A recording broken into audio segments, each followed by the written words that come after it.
The following is proclaimed by formal decree of the Elder. From here on in, you're on your own, wench.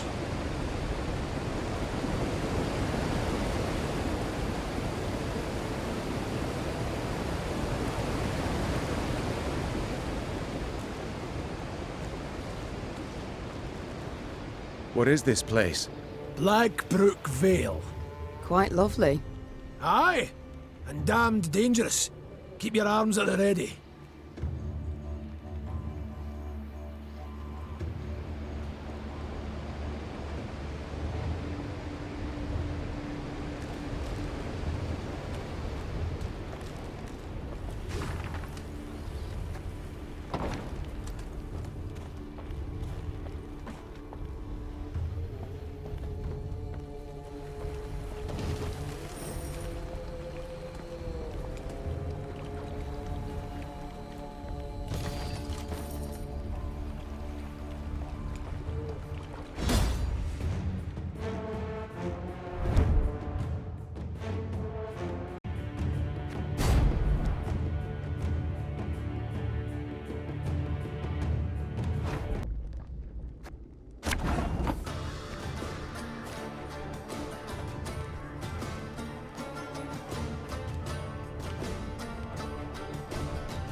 Catch 'em all!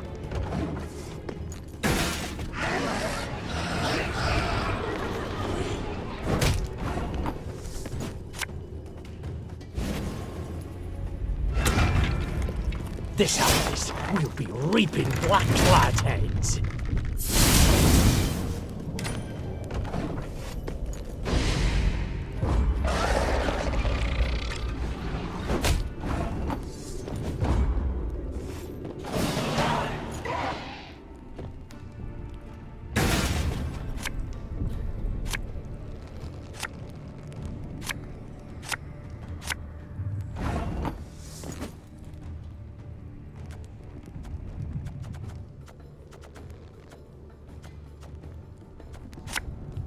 Feel any burning? See a local healer or wise woman. My spirit's willing and how, but these damn boots are killing me.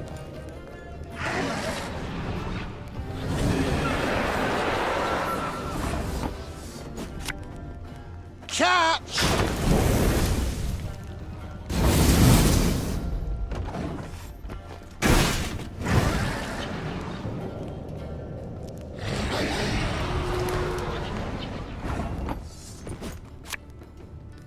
I'll relieve you of that pouch.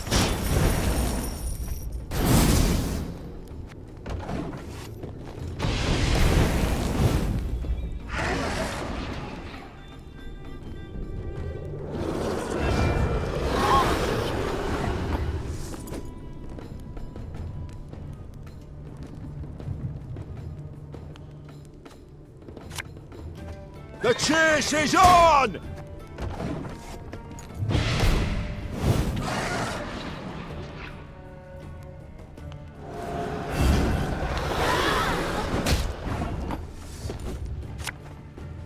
Ever have a stone knock out one of your teeth?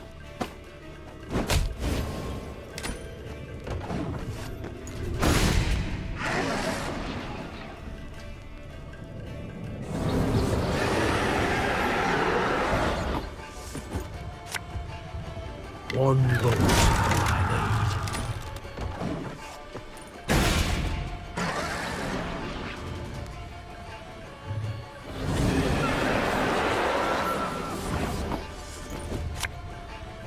Ow!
Blackbrook Vale. The name itself embodied infamy. Neve arrived expecting misty ravines, decrepit trees bound in spiders' webs, and swarms of bats. What she saw was a warmly gurgling stream and the valley's gentle slopes blanketed in crocus blooms. Only a village of abandoned, ruined huts and a cemetery stretching to the horizon behind it attested to the valley's grim past. The village seems shrouded in a guise. Be not deceived, said the Queen. Reynard, some men to search the environs for any sign of life. The blood-curdling roar that came from the ruins a moment later proved the Queen's caution warranted beyond any doubt.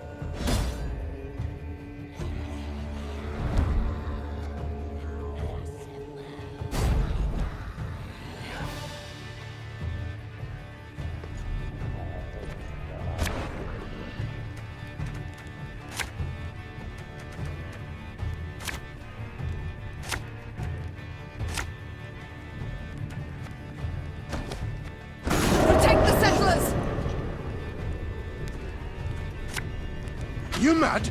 Don't say that!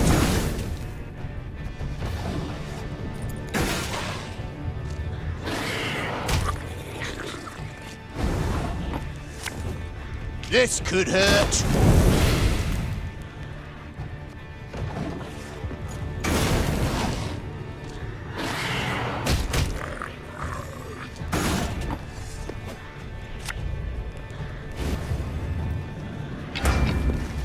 There's a time to reap, a time to sow, a time to die.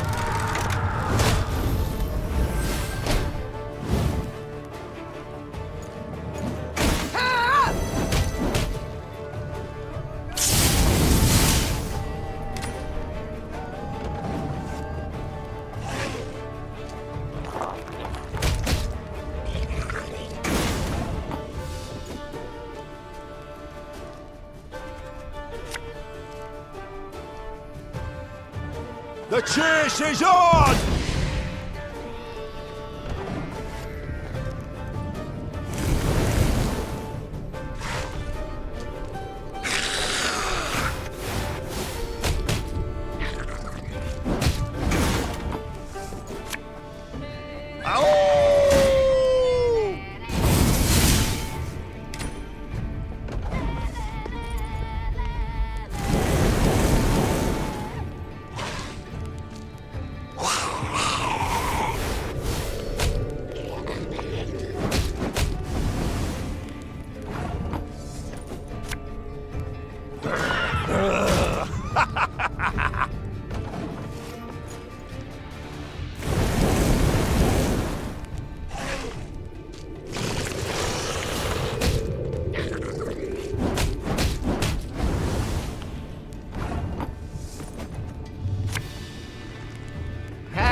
Not supposed to be any smoke.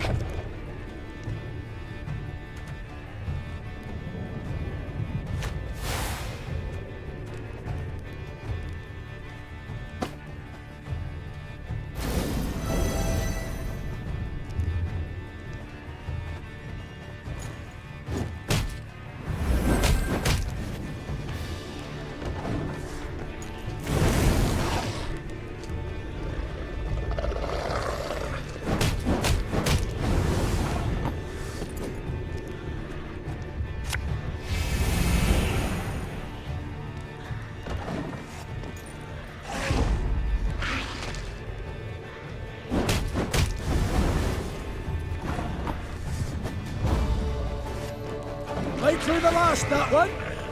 Should be safe now.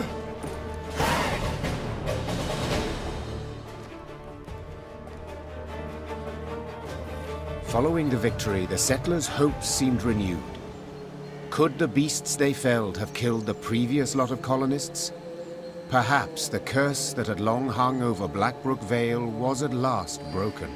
We thank you, Your Majesty. The settlers' leader said, slipping the satchel from his shoulder. You've granted us new hope. And a new home. The dwarves had rolled up their sleeves, were prepared to go at the huts to repair them, when one of their number cried out. Hold! There's something here. Something reeky. A voice most familiar, thought Neve. Yes, for it belonged to Barnabas, the rescued inventor. The gnome had elbowed his way to the fore, stood on his toes, extended his nose, and inhaled through it like a pointing hound seeking out wildlife. Ignoring all queries, Barnabas had then sat down on the brook bank, filled a glass flask with water, and was now holding it up against the sunlight, dipping into it the tip of his tongue and some strange scraps of paper extracted from the depths of the pockets of his patched coat. Finally, Barnabas stood, brushed his backside clean, and announced his findings. Well, we know with some certainty the reason for the settlers' demise. 'Twere not beasts, no. They prowled in later, drawn by fresh graves. 'Twas the water. Oh, roll your eyes and whirl your fingers all you want, and then peer at the brook. Nary a fish. All poisoned by subterranean fumes. The dwarves hemmed, hawed, and grumbled, and were a heartbeat from abandoning the Vale for good. Then Barnabas reached into his satchel and extracted a device of his own making he termed an aqua purificator. That is to say, a water cleaner, as odd as it may seem. You need but siphon water through this straw. Then drink up, worry-free. Thus Meve rode out of Blackbrook Vale, deep satisfaction in her heart.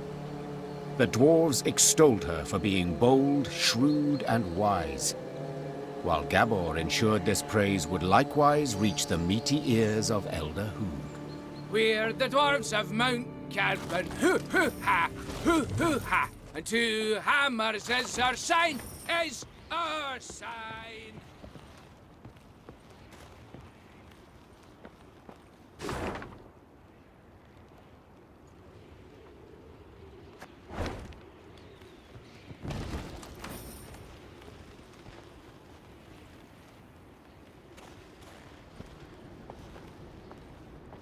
We feed those suffering hunger. Hoo-hoo-ha.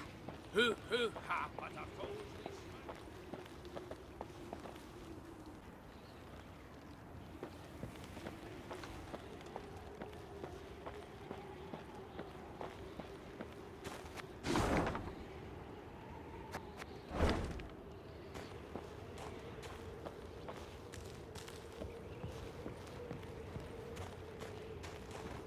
The rumors Gabor had overheard were true. Scouts returned with news of a cavern at whose mouth lay rotted logs, an indication that something of great weight may have been rolled inside. Chests full of gold, for instance. Then again, paw tracks clearly showed some beasts had made the cave their home. Right. Decision time. Enter or scramble back down. Said Gascon, rubbing his hands together for warmth. Please hurry. This frost is downright biting. We've scaled this high. Foolish we'd be to descend empty-handed. Fall in behind me! The Queen took the fore, sword in one hand, torch in the other. The flickering flame's glow illuminated the cave's interior, casting long shadows. Meve was certain some horror would leap at her at any moment. And she was not at all wrong.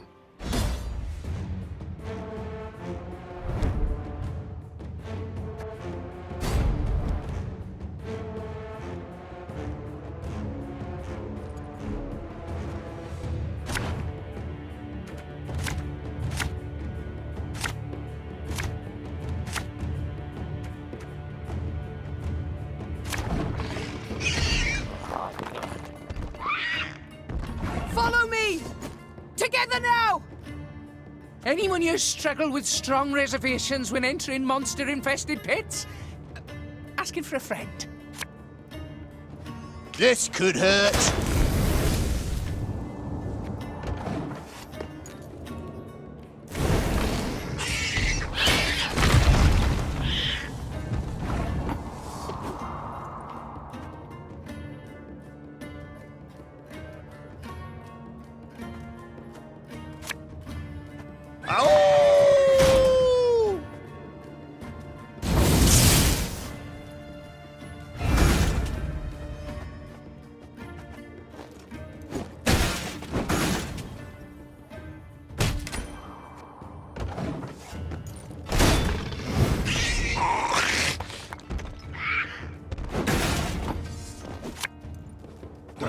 Yeah,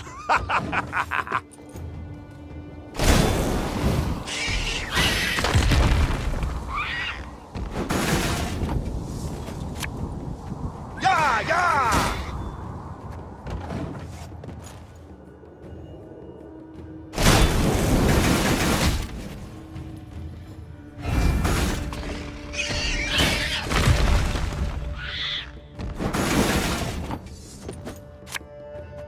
Thing about slings, they hide well.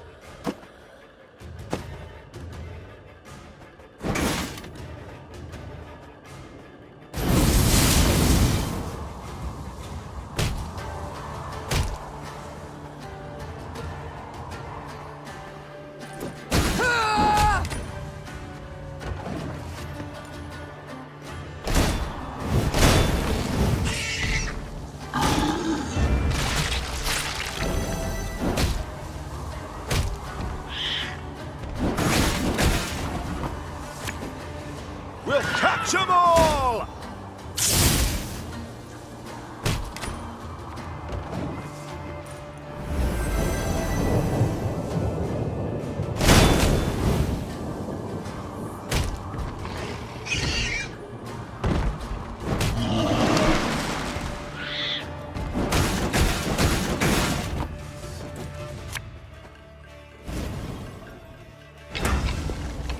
There's a time to reap, a time to sow, and a time to die.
Treasure trove ought to be close now.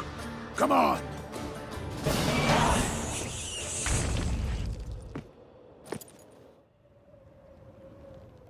As soon as the last beast had fallen, the Lyrians took to seeking out the treasure. Soldiers dispersed throughout the caverns in a rush, penetrating every last corner. Finally, one called out. Got it! Got the treasure right here! Treasure! Shiny stuff! A number of steel-reinforced chests lay up against the cavern wall. Meve blew the dust from the lid of one and lifted it with some difficulty. She had hoped for gold and jewels, bars of Mahakam and steel at the least. Instead, she saw thousands of time-tarnished copper coins with a hole through their center. What's this bloody crap? Tokens of some sort? Aye, that's right. Holy Guldens, we call them. They're, currency in Mahakam. Get our wages in them. Use them to cop victuals and hooch. What of arms, armor, tools? Nah.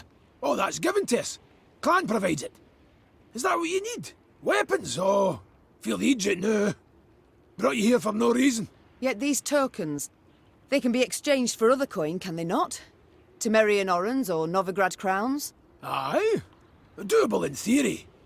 But not at all clever. Rates are crap. See, the elders keep 'em low to make life difficult for dwarven folk. Discourage 'em from leaving Mahakam. So how can these tokens serve me? We must trade them. Even should we get a pittance, it will be something. The soldiers demand their pay. Ah, your bums out the windy. Fighting men want full dixies and tankards of hooch. Coins but a means to that end. What do you suggest then? As I've been saying, the tokens we use to purchase nourishment and mead, and what you've got in those chests, why, That'll do to fund a feast the likes of which Mahakam's not seen since Brewer was sworn in as Elder-in-Chief. The fighting men'll eat and drink their fill, carouse about and forget their due and pay right quick. And invite the local dwarves to feast with you, and the clans'll look kinder on you too. Caution be damned. Your Grace, I feel obliged to remind you we are at war with Nilfgaard, and every copper... Should go to building our army, I know. But we live but once, Reynard.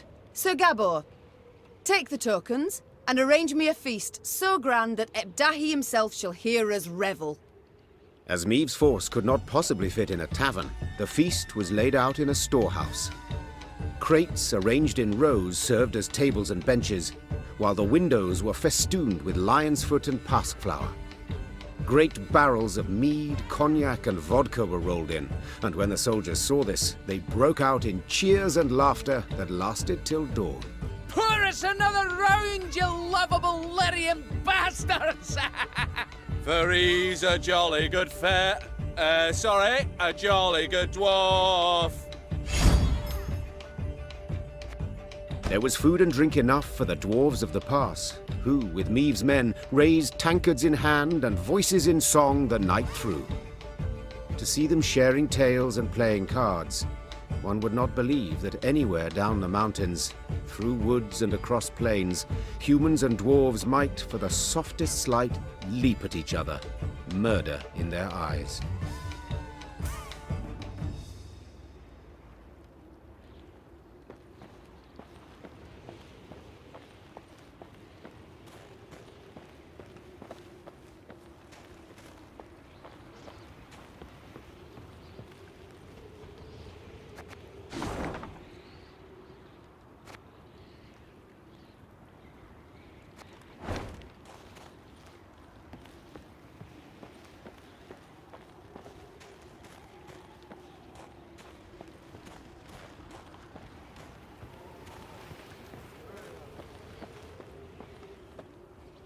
The sound of approaching hoofbeats made Meave turn to see Reynard spurring on his panting horse, galloping at a breakneck speed towards her. Ill tidings I bring, Your Grace. Clearly. Glad tidings never arrive with such urgency. Our scouts captured a Nilfgaardian messenger. He was traveling in disguise, and by night. When he realized his capture was imminent, he strove to destroy the letters he carried.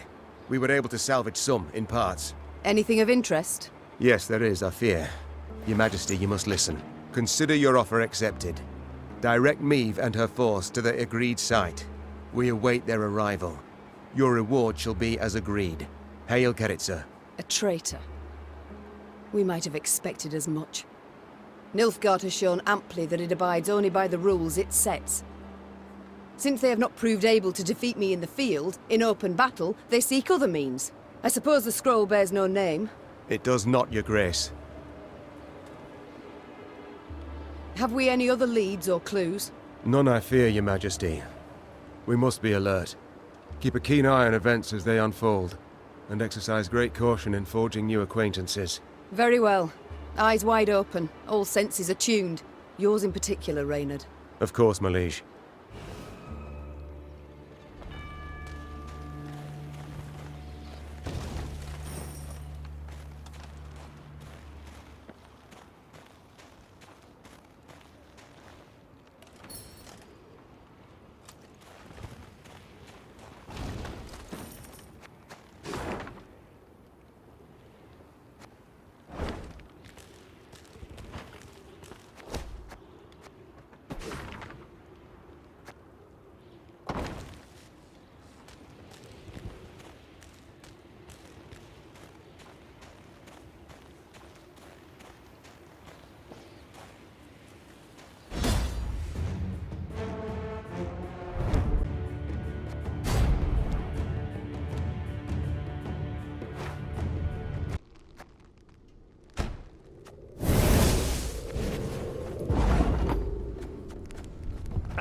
Should have listened to me, old lady.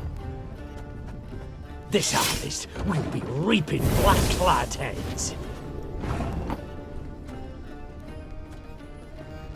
My spirit's willing and how, but these damn bugs are killing me. Thing about slings, they hide well.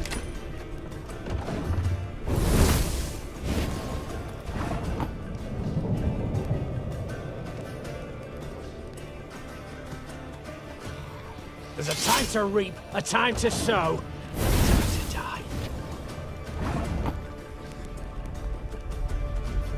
Hey?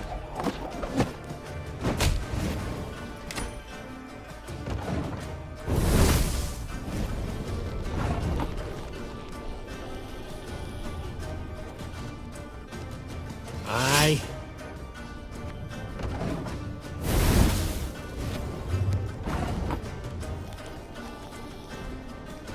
Ever have a stone knock out one of your teeth?